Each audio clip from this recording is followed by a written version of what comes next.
Good morning प्यारे बच्चों। स्वागत है आपका आज की इस क्लास के अंदर।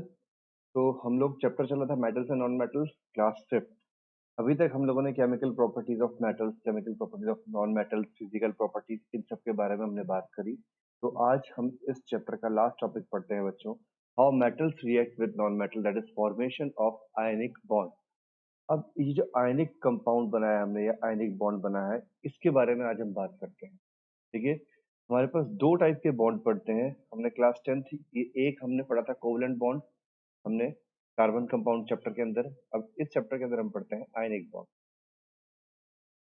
आयनिक बॉन्ड और आयनिक कंपाउंड। तो सबसे पहले ये याद रखो, ionic bond are form by by complete complete transfer of electron.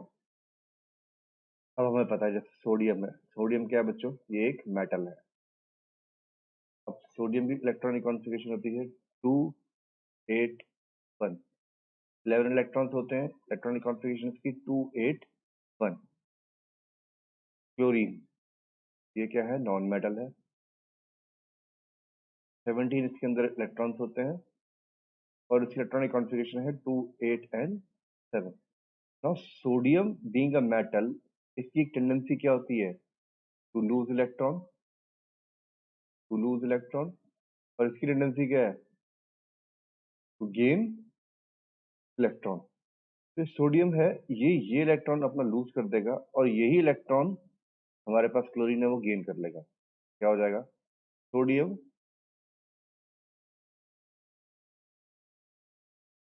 ये बन गया Na पॉजिटिव, पहला स्टेप।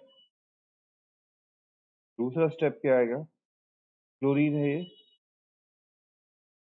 ये इलेक्ट्रॉन को गेन कर देगा।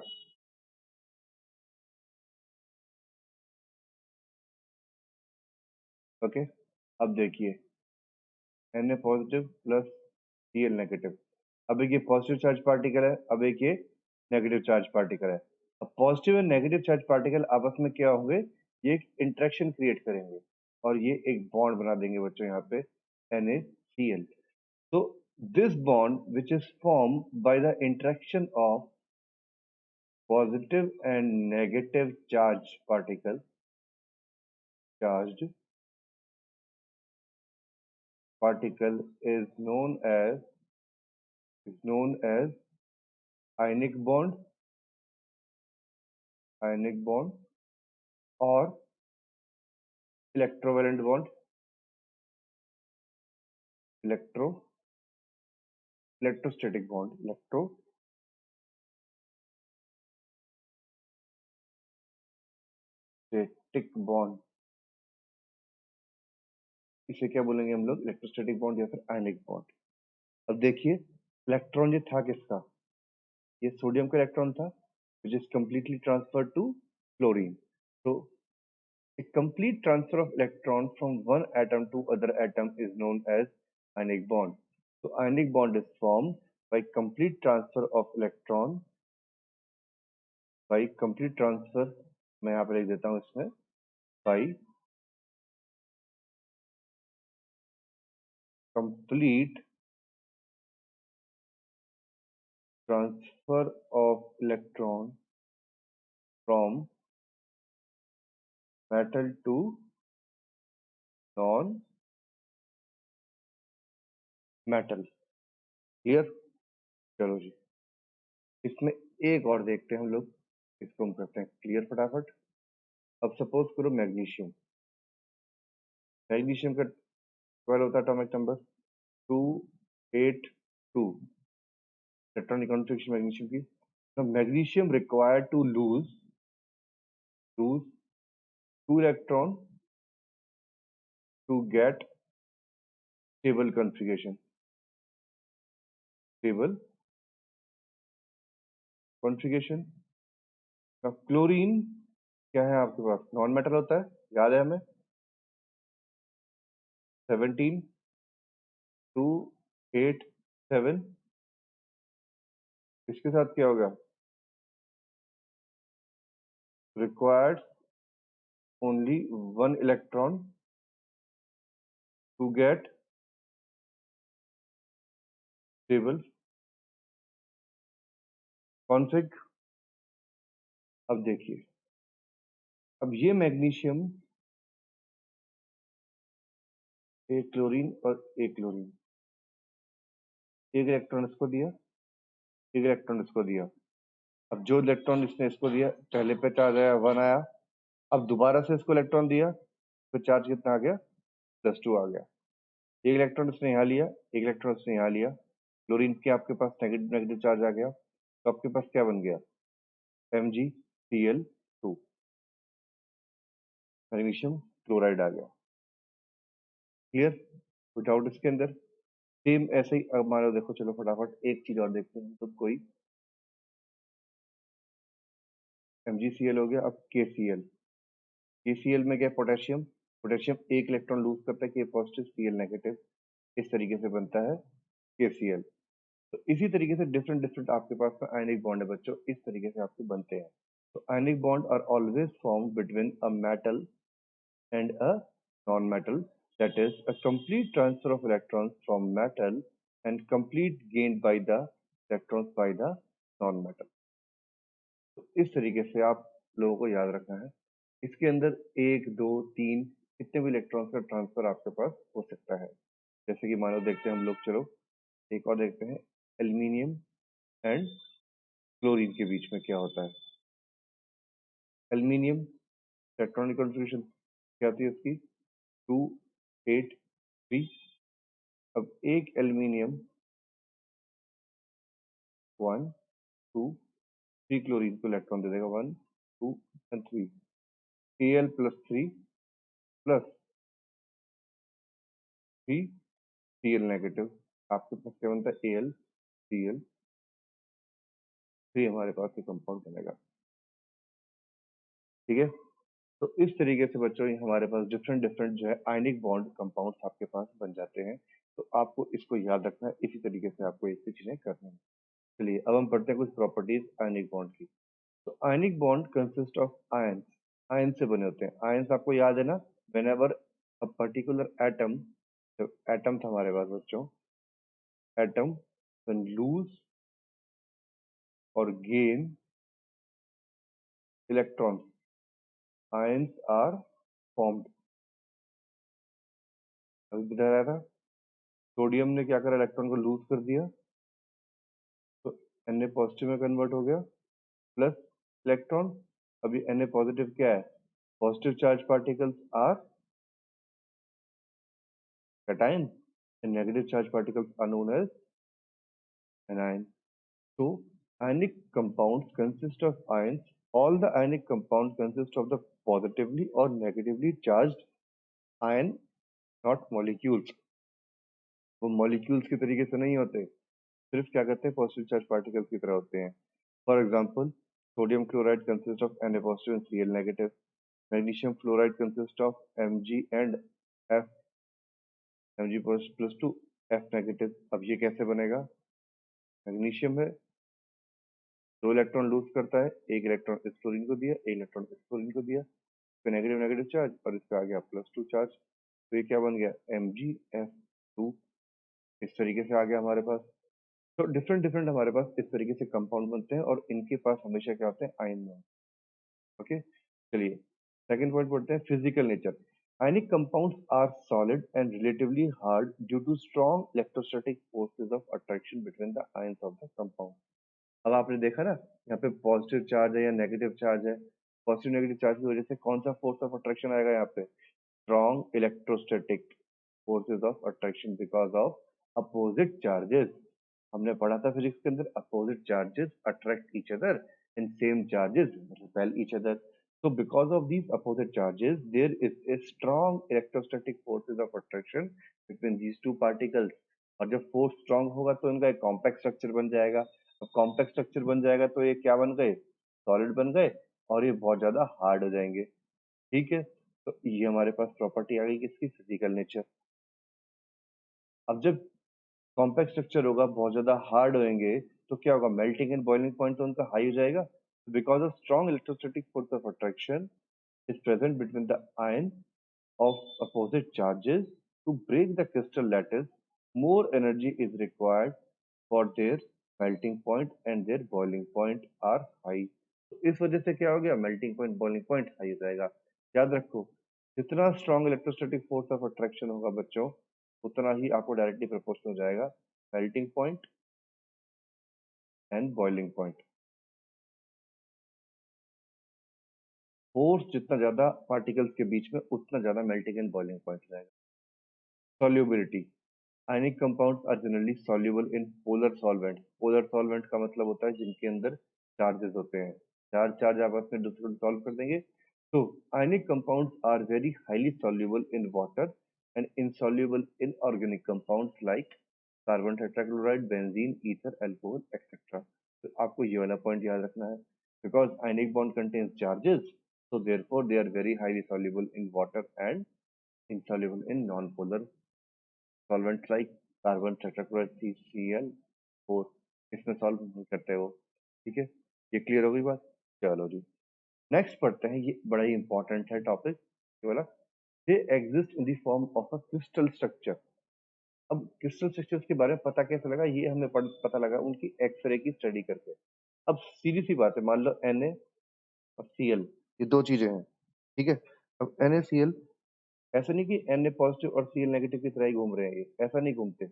अब अब मान लो कभी कोई राजा महाराजा, आप लोगों ने देखा होगा पुरानी मूवीज में जाते थे, तो उनके साथ में आगे पीछे दो तीन रथ होते थे, बहुत सारी सेना जाती थी, वो कभी भी अकेले नहीं चलते थे। या आप देखिए कभी कोई मिनिस्टर जा रहा है या PM जा रहा है, या कोई आप लोगों ने देखा होगा कि भाई राष्ट्रपति वगैरह जैसे जाते हैं, तो उनके आगे पीछे पूरा का पूरा एक काफिला चलता है। सेम सोडियम और क्लोरीन, ये जो आयनिक कंपाउंड्स होते हैं, ये ऐसा नहीं होता कि ये NaCl अकेला घूम रहा है, ये ऐसे नहीं चलते। Do not exist simple single molecule as Na positive Cl negative, ये एक लैटिस के तरह से घूमते हैं। तो this is done to the facts of, जैसे क्यों होता है fact, because the force of attraction are not restricted to single unit such as Na positive Cl negative. अब जैसे मानो ये था, ये सोडियम आयन है, black dot are Na positive Cl negative. अब इन दोनों के बीच में फोर्स ऑफ अट्रैक्शन होगा। अब इसका मतलब ये नहीं है कि सिर्फ इन दोनों के बीच में होगा, भाई यहाँ पे भी तो क्लोरीन है, इसके बीच में भी फोर्स ऑफ अट्रैक्शन हो गई, और यहाँ पे भी क्या है, सोडियम है, इनके बीच में भी हो सकता है यहाँ पे कोई क्लोरीन हो, इनके बीच में फोर्स ऑफ अट्रैक्शन हो जाएगा। यहाँ पे कोई सोडियम हो तो इन दोनों के बीच में भी होगी, इनके बीच में भी होगी, जैसे आप ये देख सकते हो, ये सोडियम और ये क्लोरीन, इन दोनों के बीच में भी क्या है, फोर्स ऑफ अट्रैक्शन, इन दोनों के बीच में भी, इन दोनों के बीच में भी। तो the force of attraction is not restricted only to this. ये ऐसा नहीं है कि ये सिर्फ इसी का ही है, या इसी के साथ ही फोर्स ऑफ अट्रैक्शन रहेगी, ये सबके साथ फोर्स ऑफ अट्रैक्शन बन जाएगी। और इस वजह से क्या होता है, एक क्रिस्टल लैटिस स्ट्रक्चर बन गया आपके पास में। लैटिस स्ट्रक्चर मतलब एक क्यूबॉइडल चीज आप कह सकते हो, या फिर आप कह सकते हो एक पर्टिकुलर फॉर्म स्ट्रक्चर बनना स्टार्ट हो जाता है, because of uniform electric field around an ion. और ये क्यों बनता है, because of uniform electric field around an ion, and each ion is attracted to large number of other ion.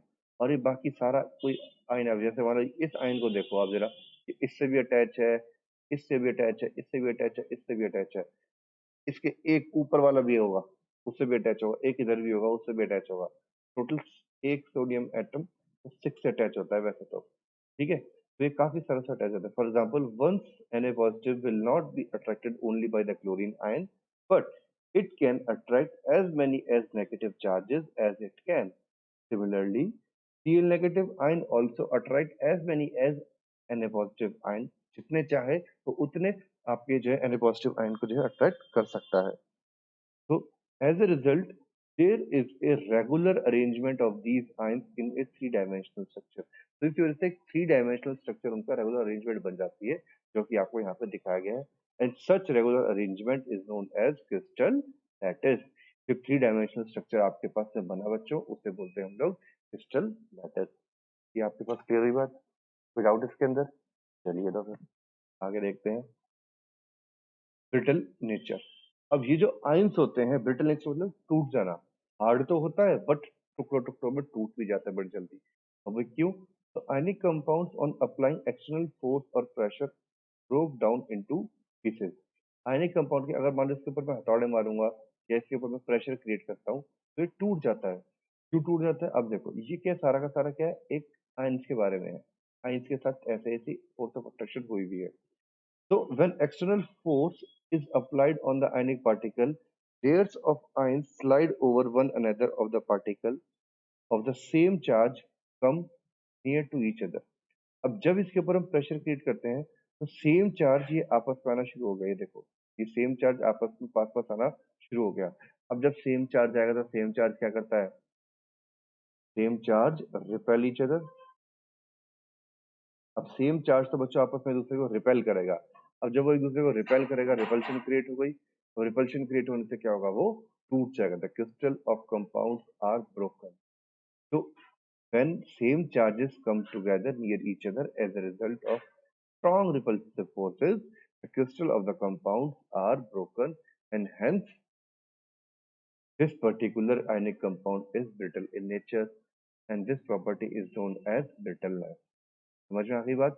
तो जैसे ही हम प्रेशर क्रिएट करते हैं या इसको जो है स्ट्राइक करते हैं तो क्या होता है? सेम चार्ज पार्टिकल्स जो सेम चार्ज आयंस हैं वो आपस में एक दूसरे के सामने आ जाते हैं which creates a repulsion and hence these compounds are very brittle. Okay, clear हो गई बात? चलिए नेक्स्ट है इलेक्ट्रिक कंडक्टिविटी। भाई अब सीधी सी बात है, हमें क्या पता था? ये Na पॉजिटिव होता है और ये Cl नेगेटिव था। पॉजिटिव एंड नेगेटिव यानी चार्ज पार्टिकल्स की तरह होते हैं ये। अब चार्ज पार्टिकल्स है तो क्या हो जाएगा? इलेक्ट्रिकल कंडक्टिविटी तो बनता है भाई। तो electrical conductivity in any substance is due to movement of free electrons और आयन।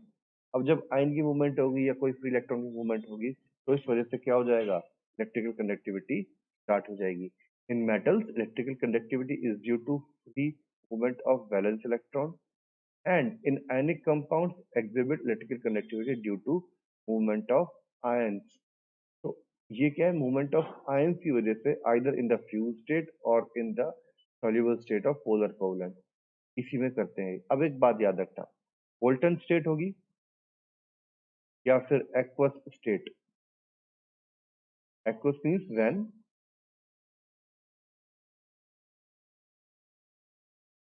mixed with water। ये तभी बच्चों जो है आपके क्या करें, इन दोनों केसेस के अंदर ही they are going to conduct electricity. In solid state electricity conduct नहीं करते। क्यों नहीं करते? जरा देखा था आप लोगों ने इस सॉलिड स्टेट में क्या हुआ था? ये बेचारा एक Na जो पॉजिटिव Cl नेगेटिव था और ये Na पॉजिटिव था, ये सब चारों तरफ से एक दूसरे से एकदम घिरे हुए थे। इसका सारा का सारा चार्ज सबने न्यूट्रल कर दिया था। ये बिल्कुल क्लोजली पैक्ड था। और जब ये क्लोजली पैक्ड हो जाएगा तो ये घूम पाएगा? बच्चों जरा याद रखो, कभी कभी आप दिल्ली गए होगे, दिल्ली में राजीव चौक मेट्रो स्टेशन पे कितनी भीड़ होती है। तो उस मेट्रो स्टेशन के अंदर क्या तुम घूम पाते हो इधर उधर? मेट्रो के अंदर नहीं घूम पाते ना। जब कभी बड़ौत बागपत से जो है तुम कहीं और जाते हो, मेरठ जाते हो, बस पूरी तरह कचाकच भरी हुई है। तो भरी हुई बस में क्या तुम इजिली घूम पाते हो? नहीं घूम पाते। क्यों? क्योंकि बस में क्या कॉम्पैक्ट स्ट्रक्चर हो गया, एक सॉलिड स्टेट बन गया। सेम इसी तरीके से क्या होता है बच्चों, यहाँ पे सॉलिड स्टेट के अंदर इस आयंस को घूमने की आजादी नहीं मिलती। Ions can not move easily, तो फ्री मोशन नहीं होता आयंस का। तो that's why in case of solid state they are not good conductor of electricity, but in molten state or in aqueous state these ions can move here and there and can what and can make the charge happen, or you can say and can conduct electricity। तो बच्चों ये हमारे पास ionic compounds और इन सब की properties के बारे में हुआ। चैप्टर आपका होता है फिनिश। तो फटाफट एमसीक्यू क्वेश्चन करते हैं। चलो फटाफट देखते हैं एक बार। पहला क्वेश्चन आपके पास है first, second, third, fourth and fifth. कुछ क्वेश्चन मैं आपको करके ले दूंगा। A pair of metals which can produce hydrogen gas in a reaction with acid. अब एसिड के साथ में कौन कौन से कर सकता है? मैग्नीशियम कर सकता है, कॉपर नहीं कर सकता, कट गया। मैग्नीशियम कर सकता है, सिल्वर नहीं करता, जिंक एंड लेड ये आपके पास ठीक हो गया। कॉपर नहीं कर सकता, जिंक ठीक है। ऑप्शन थर्ड आपके पास हो जाएगा, very good. Phosphorus is kept in, ये तो भैया सीधा सीधा है, वाटर में केप्ट करते हैं इसको, नहीं तो बाकी के साथ में रिएक्शन कर जाता है ये। चलो भाई, द फॉस्फोरस है, ये सोडियम नहीं है, इस बात का याद रखना। The non metal having shining surface. अब नॉन मेटल जिसका शाइनिंग सरफेस होता है, सल्फर का शाइनिंग सरफेस नहीं है, फॉस्फोरस का नहीं है, आयोडीन यस, कार्बन का नहीं होता। Which of the following is an amphoteric, ये मैं आप लोगों के लिए ऊपर छोड़ता हूँ होमवर्क, और इसको भी मैं आप लोगों के लिए ऊपर छोड़ता हूँ होमवर्क। ये दो आपके पास होमवर्क है, फटाफट इसका स्क्रीनशॉट ले, होमवर्क बताओ। और ये दो क्वेश्चन ए, बी एंड सी, ये तीनों के तीनों क्वेश्चन आपके पास क्या है, होमवर्क होता है। तो फटाफट बच्चों इन क्वेश्चन को कीजिए, प्लस एनसीईआरटी में कुछ लास्ट क्वेश्चन दिए होंगे, उनको आप लोग ट्राई करना, ठीक है। तो यही सब आज आपके पास करना है। तो guys that's all for today, take care, bye bye.